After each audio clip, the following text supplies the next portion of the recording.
All right. So now we have set up a Refit and this dev tunnel. So I have closed Visual Studio and I'm recording it next day. So here, if you see dev tunnel is no active tunnel selected. This is what I was talking about.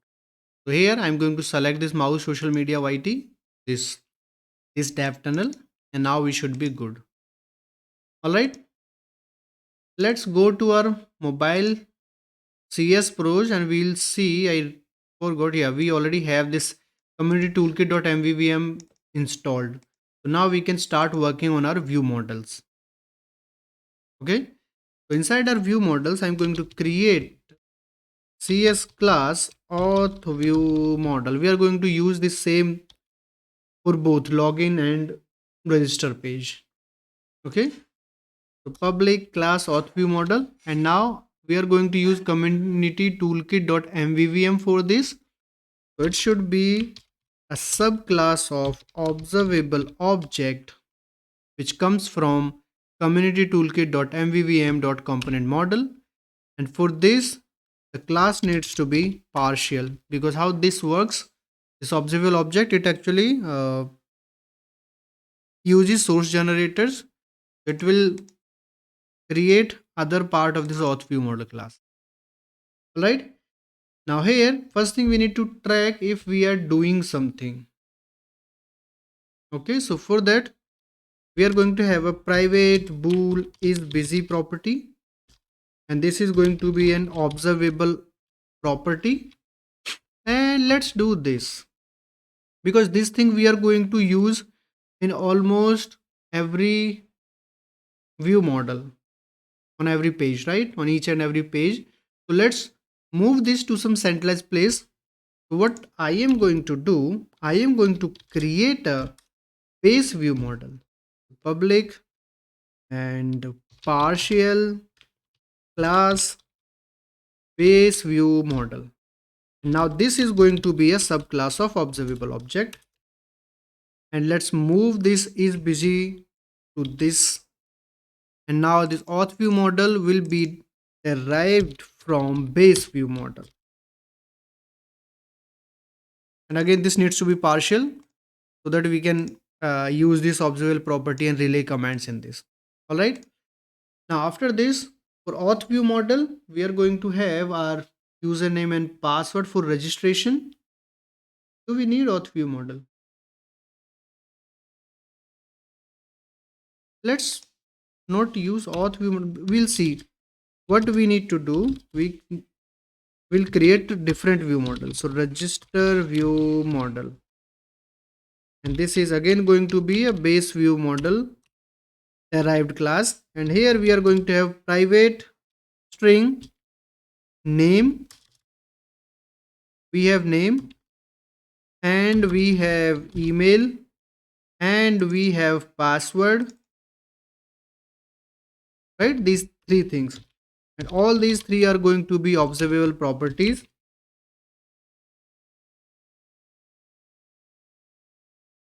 Save everything. All right. Now after adding all these things, we need to have one method which will actually call the API to register our user. Okay. So here I'm going to create a method private async task. Let's say register async. All right. And this is going to be a relay command. We'll add relay command attribute to this so that it can be converted to a command and we can use it in our XAML using this register view model. We are using MVVM. So in here, first thing, let's validate our input. So here we'll say if string dot is null or white space. Now we have underscore name. We have added this observable property attribute. Now what this observable object and this observable property is going to do us, this is going to create a property for us with this name. You see, we have IntelliSense name. Now if we press F12 on this, we'll go to definition. Here we can see this name is generated, and community toolkit MVVM source generator. So source generator, this community toolkit MVVM generating this for us. Do you see? getting underscore name, this is what we have defined. And on setting, this is going to call all these things, on property changing, on property changed, and these hook methods which we can use if we want to. Same thing for underscore email, password, and all these things. Alright, so we'll verify that we have name if this is string null or empty, or let me copy this two more time. So name, email, and password. We'll check all.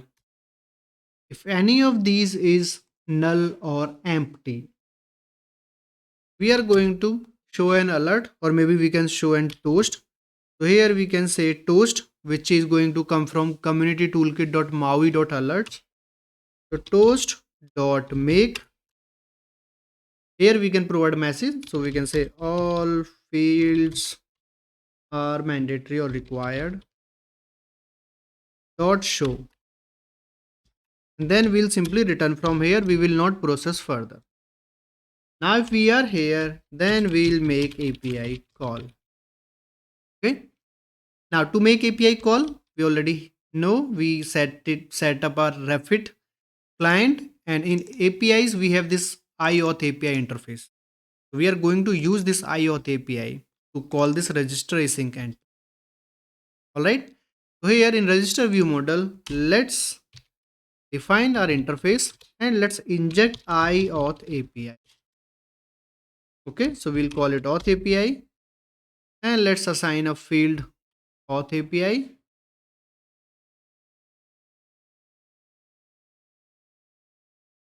And let me move it to the top, and underscore Auth API. This is what we are going to use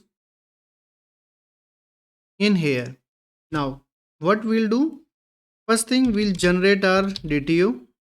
Register DTO equals new register DTO, name, email, password, which we already have. All right. Then here what we need to do, we'll set is busy to true. Then we'll call our API for result equals await underscore auth API dot register async. Okay. And then we can check if result dot is success. If this is not true, that means we have some error. For this, we can simply say await shell dot current dot display alert. We are going to display an error alert here. So first we have title, so we'll say error. Then we have message. This we must have got from result. So result dot error, and then simple button text. So this is going to be okay, and we'll return from. Right now, if that is also not the case, that means we came here and we have everything. We can access our user ID using this result dot data, where user ID equals result dot data. We are going to have user ID in this. Okay. Now after this, we need to have upload photo if provided. Okay. If user has provided the photo, then we are going to upload it. After that, we are going to navigate back to the login page. We'll say await shell dot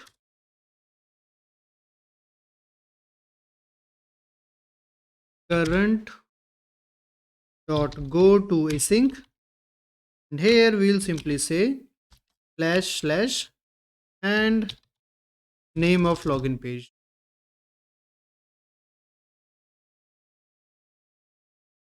And we should be good with all this setup now. Now after this, we need to set this is busy to false as well. So what we can do, we can maybe wrap this entire thing in a try catch block. In catch also, we need to handle this. So in catch, we'll do this same alert thing. And here the message would be ex.message. And in finally, we are going to say is busy to false. All right. Now, if you look closely, this piece of code we are going to use in each and every view model for each and every API call. We need to set is busy to true, make the API call, handle exception, and then in finally we need to set is busy to false. Now only this section is going to be dynamic. So what we can do, because this is the same thing, we can use the template pattern kind of thing. We can create a method in our base view model, because the way we are designing it, this base view model, it is going to be a parent of our all of our view models. So we can move this API calling logic to this base view model. Then we can simply use that method to hook our. Let's do this. Here what we'll do, we'll simply have a protected or public method, protected method. And let's say async task, and let's call it make API call. All right. Now what we should add inside this, because the this piece of code what we are having inside try, this is going to be dynamic. Now if you see, this will make an API call, that means this should be an async code, and then we can do anything here. So that means if we say this is going to be an async, so it should have task, and because we are going to pass this code from outside, this is going to be a callback. So in C#.NET we can use delegates, and because this is going to return task, because it is going to be an async operation, so we will have a func of task as a parameter, and we can name it whatever we can, let's say API call or whatever we want to call it. We are good. Now we are going to copy this section. I'm going to comment it out here and paste this in here. Now this register DTO generation, this is not specific to this is specific to register view model only, so we'll remove this. We'll set is busy to true. In finally we'll set is busy to false. In exception we are going to show this exception. Then this piece of code, this is going to be dynamic. This is the code which we are going to get as a parameter using this func delegate with this API call. Here I'm going to remove this entire thing. I'm going to have await and then API call dot invoke, and now we have make it dynamic. Now inside this we are handling general exception, but Refit gives us one more thing. Now because these API calls are going through Refit, so we can have one more catch block where we are going to have API exception. This is coming from Refit. So it is going to give us much more information if we want to use it. Now, because we are making this method as generic as possible and to handle each and every case, so in this catch, if it came to this API exception, we know this exception is coming from Refit side, that means from API call side. Now we can have different type of exceptions. So first and most important, we are going to handle unauthorized exception. That will happen if we have not provided our JWT token for a restricted or protected resource which needs it, or our token is expired. For these two cases, this the ex dot status code equals here we can say systemnet http status code dot unauthorized. Okay, so this will come only if we have not provided a JWT token for a protected, or let's say authorized API endpoint. Or second case would be if The JWT token is expired. Okay, so this will be for these two cases. Now we'll consider this for this only. JW token is expired and this case should not happen. We should handle it, but we are okay. So here we'll simply display a user friendly message so that the user knows that something has happened. For this, let's show an alert. So we'll say await shell dot current dot display alert. At this display alert, and in here first is title. So here we can say login expired. The first case should not happen, but I have just added it so that you know when this can happen. For second, we'll say the title is login expired, or we can say login token expired, or login expired is fine. Then we will have a message where we can say login has expired. Then we can maybe say this: do you want to go to login page? We can ask the user. Okay. Then we are going to have yes and no buttons. So accept and cancel button. This overload we are going to use. So here for accept, that means yes, we'll say yes,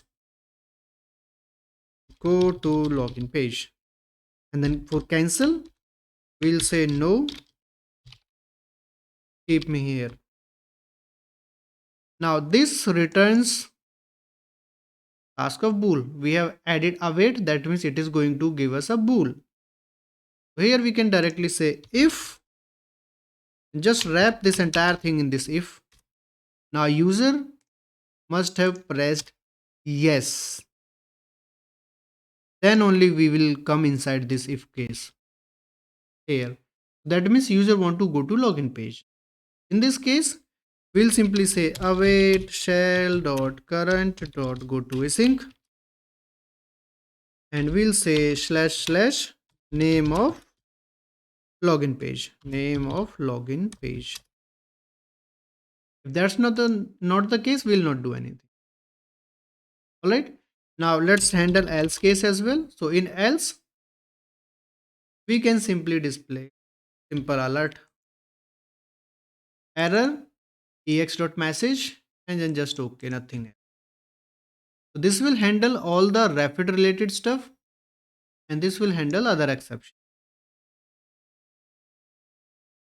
Cool. So we have created this. Now here one more thing, if you notice, we have this error alert here, we have this error alert here, and we are going to have similar thing in here. So we should make these also as helper methods. Right now these we need to write a lot of things, shell dot current dot display alert, error, ex message, okay, a lot of things. So it's better to have, because this base view model, it is going to be accessible from all our view models, and this is a common requirement. So let's add all these common or multiple time use methods in this base view model only. One of these is going to be this error alert. Okay, one could be this shell.current.goToAsync and this. So here we can have some navigate async method. Then for toast also, we are going to use toast multiple times. So here what we need to do, await toast.make, then add this message dot show. So we can have a helper method for this as well. Let's quickly do all these things. So here I'm going to say protected async task, and we can say show error alert async, and here we can simply get the message. We don't need anything else because we know the button text should be okay and the title should be error. So we'll just say show error alert async, await shell dot current dot display alert, error as title, message as this message only, and then button text as okay. All right. After that, let's add one more protected async task navigate async. Okay, here we'll say string URL. Await shell dot current dot go to async URL, and we can also get the animate, although we know that we always want it to the animation behavior, so we can directly say animate. Okay, then toast. So protected async task, let's say toast async string message await toast dot make this message dot show. All right, I think we are good with these methods. We'll see if we need to add any other method, we'll add those.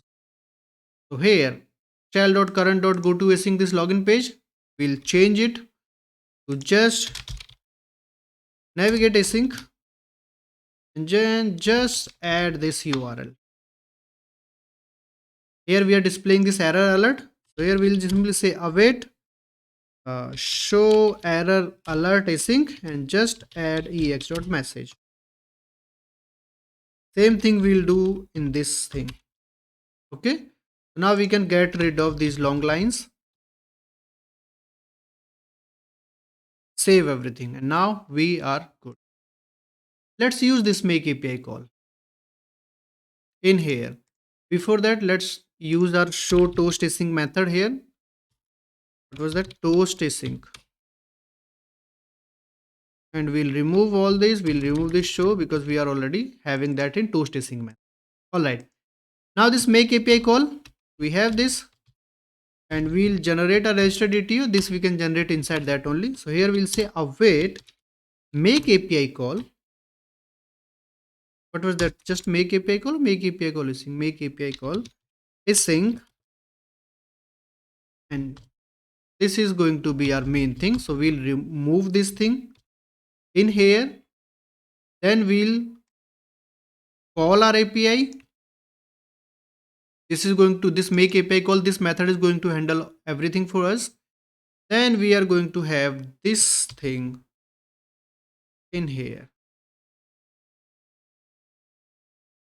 Now we don't need to add try catch inside this unless we want to do any specific thing, instead of just showing the alert and cancelling this thing, because that thing is already being done in this make API call method, right? We are handling the API exception.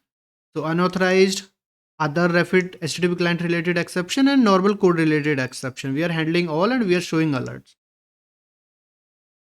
So if we want to do something explicit, then only we'll wrap this in try catch and we'll handle that exception inside this hook only. That's not the case, we are good. All right, now let's make these also change. This here we are displaying this error, this result dot error. We'll say await, what is the show error alert, show error alert async result dot error, and here we are going to login page. We can say await navigate async, then we can just have this login page URL, save it, and with this we are good. We can now get rid of all these things, save it, and we should be good now. Cool. For handling the user image, we'll work on that later. First we'll work on registration and login.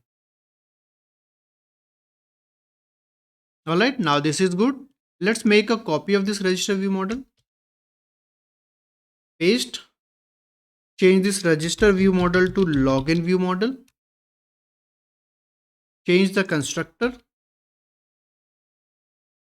Now in this login, we just need email and password. We don't need name.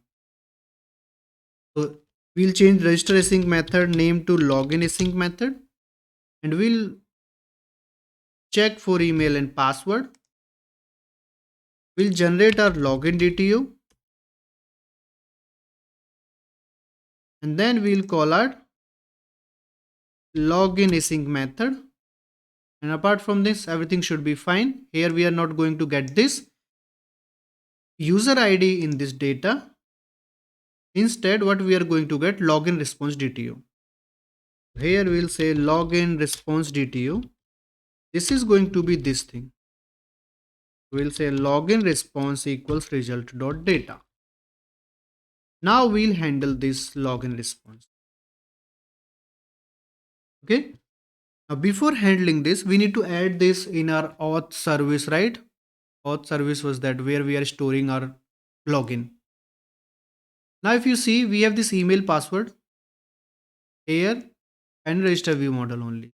So one thing what we can do, we can move these two things in this auth view model if we want to, and then we can have this auth view model here. So it will be one more class in the hierarchy, but I'm okay without it. This is also an option if you want to. All right. Auth view model. Yes. Here now we will handle this login response. For this, as I already mentioned, that we have our service, auth service, where we have this token. Now let's enhance this class. After login, we are going to have logged in user as well in this. We'll say logged in user, and let's make both of these nullable. Because if user is not logged in, both of these will be null. We can have a helper property as well. We'll say public bool is logged in, where we can verify if user dot id, or let's say user is not null, we'll check all the cases, and user dot id is not equals default. And one more case, we can check if not string dot is null or white space token. Now we are 100% sure that we have all the information. Which logged in will be true if all these cases satisfy.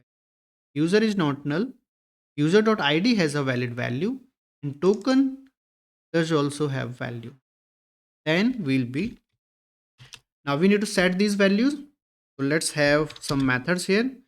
Public void, let's say set login, or just say login. And we'll get login response DTO as a parameter to this. Okay. Now here we can set a token and user from here. So as you know, login response DTO is actually a record. So we can use direct value tuple type assignment. We'll say user comma token equals this. All right. Same thing. I mean, similar type of thing we'll do with logout. So we'll say logout, and in logout we'll set both of these to null. We'll say null comma null. Save. Now this will be, let's go back to the auth service. I mean auth view model login async login view model. From here we'll use that auth service. So let's inject auth service in our login view model. Auth service.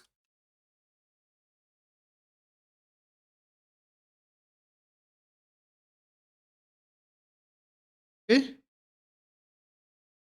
So here we'll say auth service dot login, and then we'll pass this login response to this.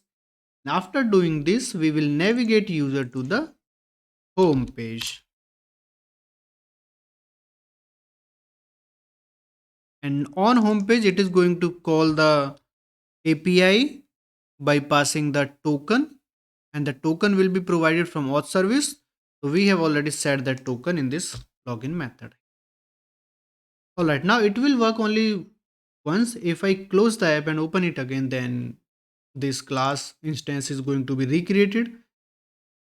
In that case, we are not going to have all these things will be empty. In that case, we don't want the user to log in again. Will persist this information. Okay, we'll persist this in the our storage, We can have normal storage for this. We can use secure storage, we can use preferences, we can use database if you want to. It's up to you how you are planning. But for the simplicity, preference is easiest to do. So we'll do this. So when we are logging in, we'll simply say preferences dot default dot set. We need to provide a key and a value. Okay. Now for key, let's have a private constant here inside this class. So private const string, let's say user data key. This name is up to you. It could be anything. Let's say u data. And here for setting, we'll say user data key and then value. Okay, it is going to be string value. So we will simply serialize this login response DTU.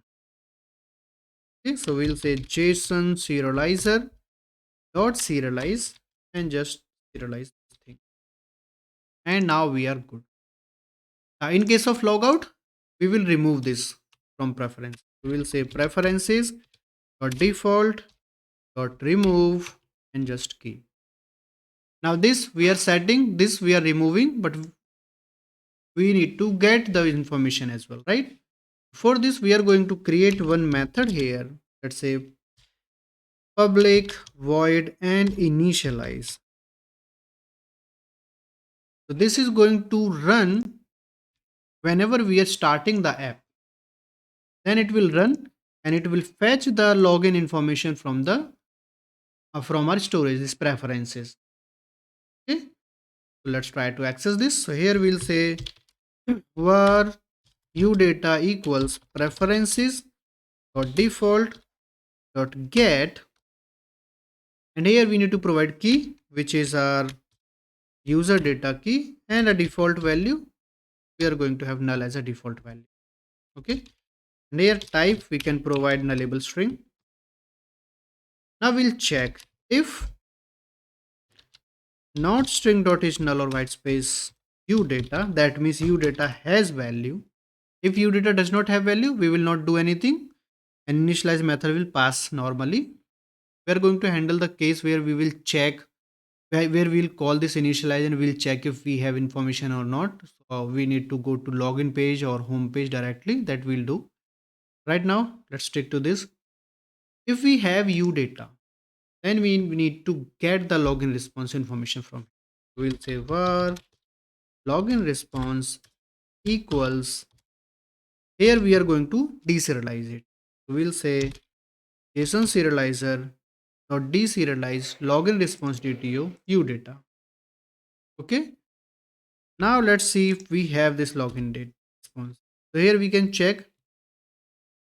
First thing, login response is not equals null. Then we'll check. We can actually check this thing is logged in because it is using all these.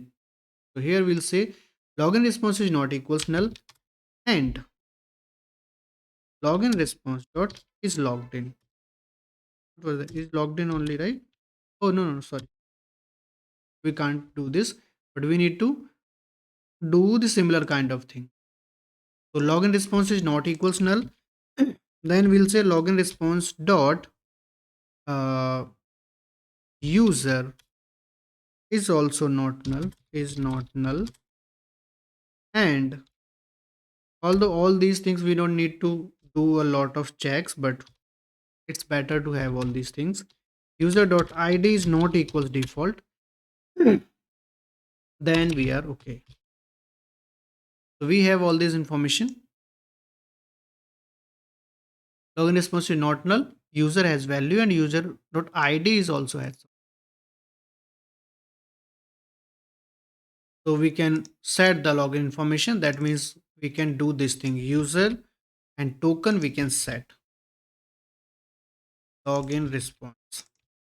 Now if that's not the case somehow, that means we had the user data in preferences, but that is not a valid data. Maybe user is expired or anything.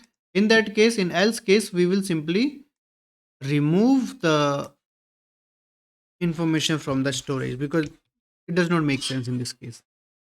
And with this, we are good. Our auth service is completely ready.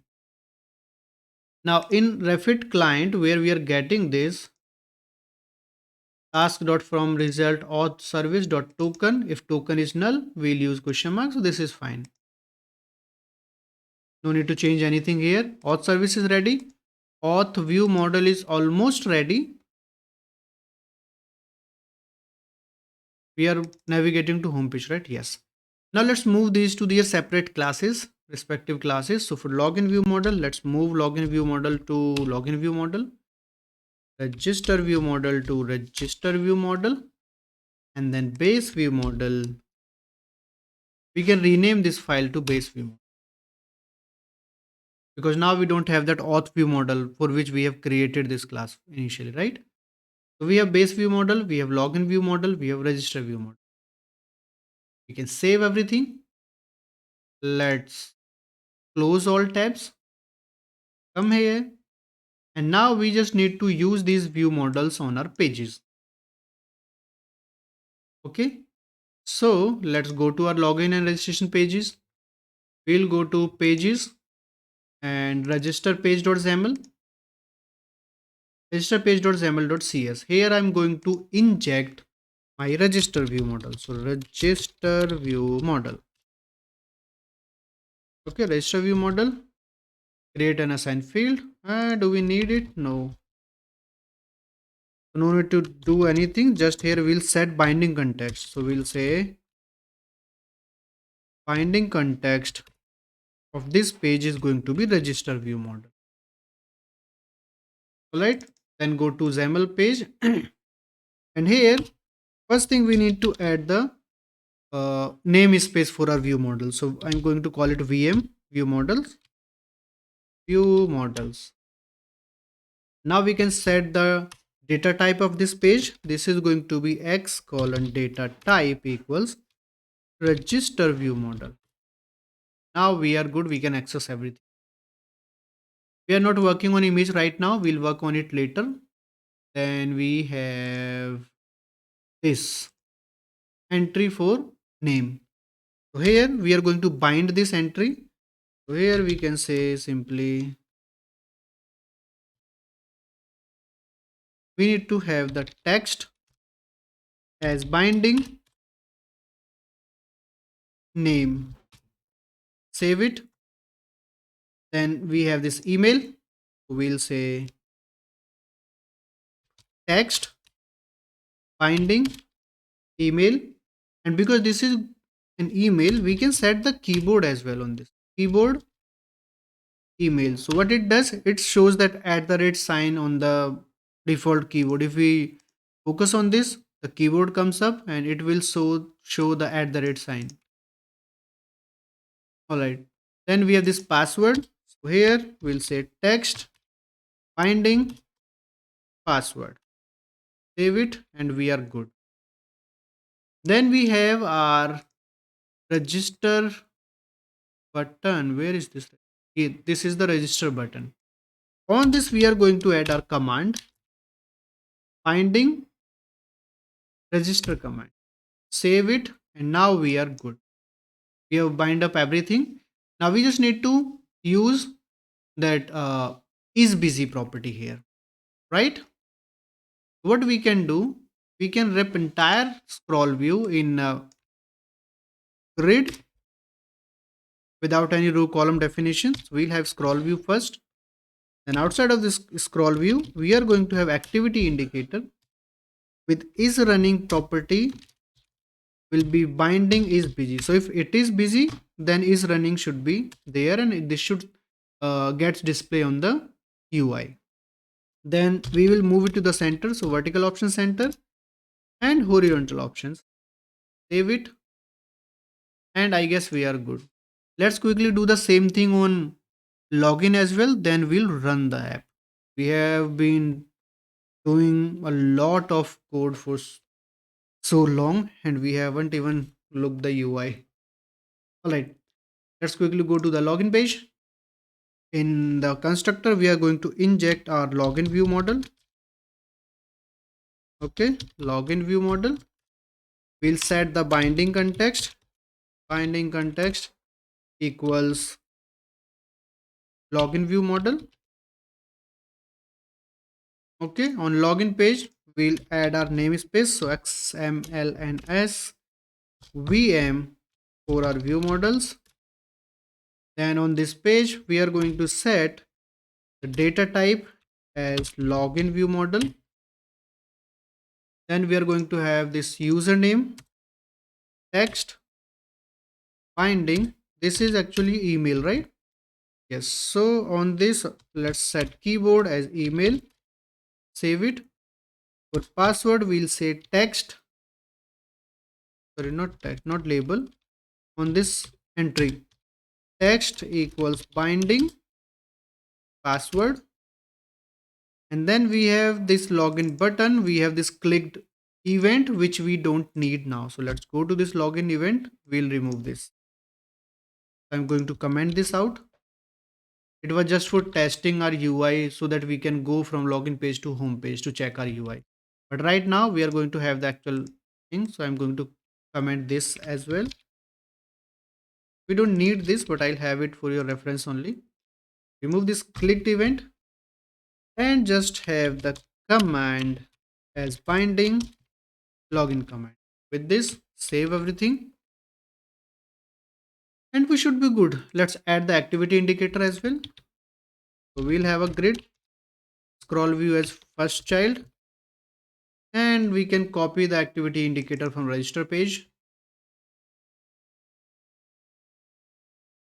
Come here and just paste it. Save everything. Now I am saving everything. Cool. With this, what we are going to do is first we need to run our API. So I'm going to run my API in non-debugging mode. So right click on the API project. Pay attention. I have selected API project and I have selected the dev tunnel. This is required. Then I'm going to right click on the API, debug and start without debugging so that it runs the API in a non-debugging mode. So it is starting it a different instance with this dev tunnel. So it started. Then we'll select our MAUI project. We'll select our phone and let's run it. Okay. Do I have Visor open? No. Add.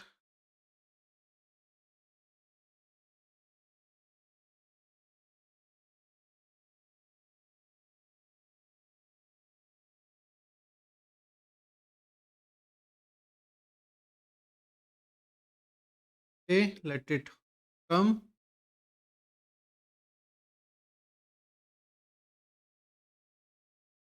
App is coming. We have get started. So this also will work. Now I think it's time to work on this. All right. Unable to resolve service of type this. I know what it is. We have created our view models. We are injecting those in our pages, but we have not registered those in DI dependency container. So we'll go to MAUI program.cs and here we'll start registering the pages and view models. So builder.services.add transient login view model and we'll register add transient, not triad, just add transient again for our login page. Same thing we are going to do with register view model and register page.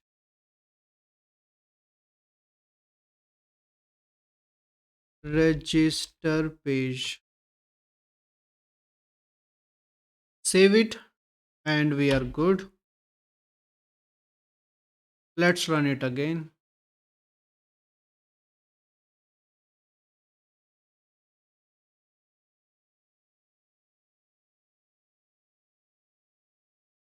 Alright, it is coming. Get started. And we have login page, register, We can go to register. All right, this is working. Click on login. All fields are required. Go to register. Register. All fields are required. That means our validation is working. Our view model is working. Now let's try. Try to log in with some random thing. Login.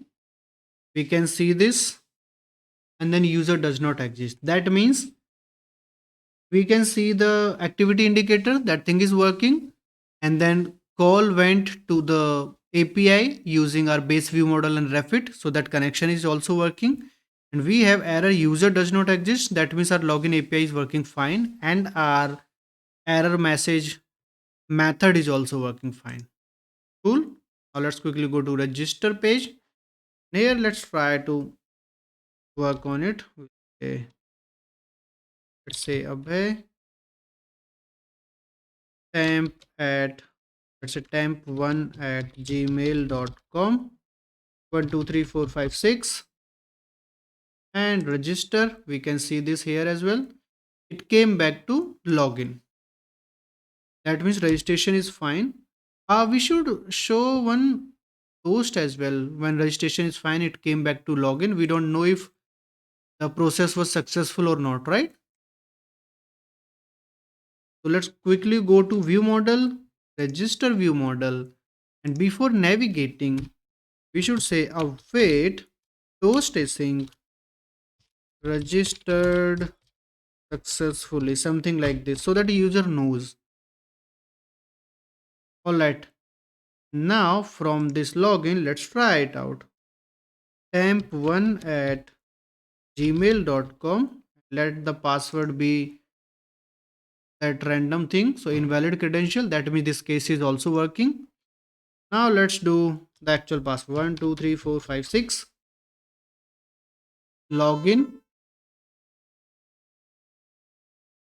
and we are on home page. Great.